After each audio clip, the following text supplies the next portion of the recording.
नमस्कार सगळ्यांनो, मी आज करणार आहे हिरव्या वाटाण्याची आमटी। आता त्यासाठी मी काल रात्री इथे हिरवे वाटाणे भिजत घातलेले। 1 वाटी हिरवा वाटाणा आहे हा। आता आपण त्याची आमटी करणार आहोत। तर आमटी एकदम अतिशय मी सोप्या पद्धतीत दाखवते करणार आहे आणि चवीला अतिशय सुरेख सुंदर। या ठिकाणी मी वाटाणे घेतलेले आहेत आणि अर्धा कांदा चिरून त्या वाटाण्यात घातलेला आहे आणि 1 टोमॅटो। तसेच भाजणीची आमटी असल्यामुळे गरम मसाल्याचा वापर करणार आहे।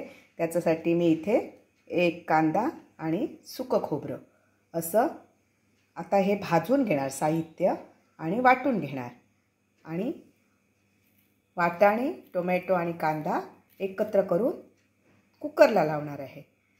शिजण्यासाठी थोडंसं मीठ घालूया आपण, म्हणजे वाटाणे जर घट्ट राहत असतील, टणक राहत असतील शिजल्यानंतर, तर मीठ घातल्यामुळे हे वाटाणे अगदी मऊसूत शिजतात।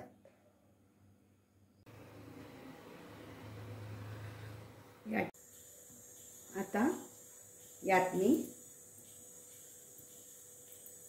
लसूण 2-3 पाकळ्या सोलून घालते आणि कांदा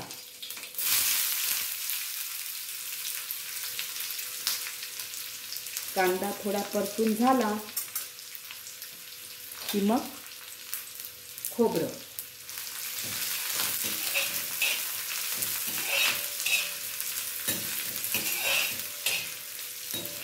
गरम मसाल्याच्या आमट्याना अगदी चवीला ना सुरेख लागतात। भाकरी असली तरी छान लागतात, पोळी असली तरी छान लागतात।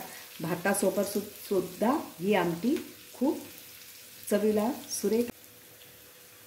आणि गरम मसाल्याच्या आमट्याना ह्या खूप करायला अगदी सोप्या आणि त्या निमित्ताने कडधान्यही आपल्या पोटात जातं। हे बघा, मी आता हे खोबरं, कांदा आणि 4 पाकळ्या लसूण छानपैकी तांबूस रंगावर भाजून घेतलं। आता मिक्सरला लावूयात। चला आपण आता वाटाणे कुकरला शिजवून घेतलेले आहेत। आता चला मी आता आमटीत घालतेय मी घरी बनवलेला गरम मसाला।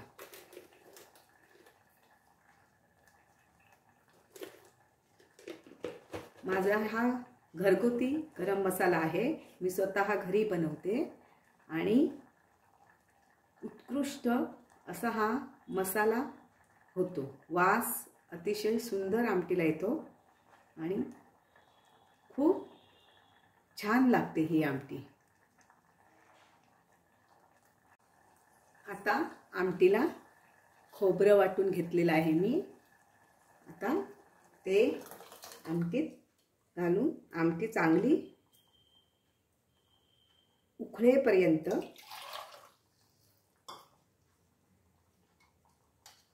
गॅसवर ठेवणार आहे।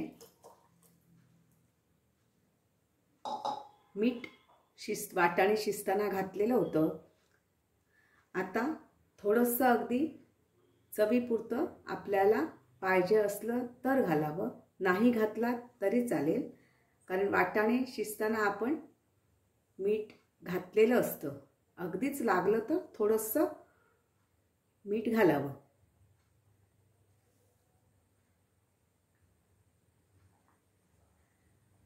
आमटीला छान अशी उकळी आलेली आहे।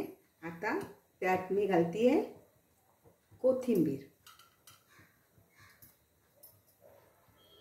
कोथिंबीर गरम मसाल्याच्या आमटीत खूप छान लागते।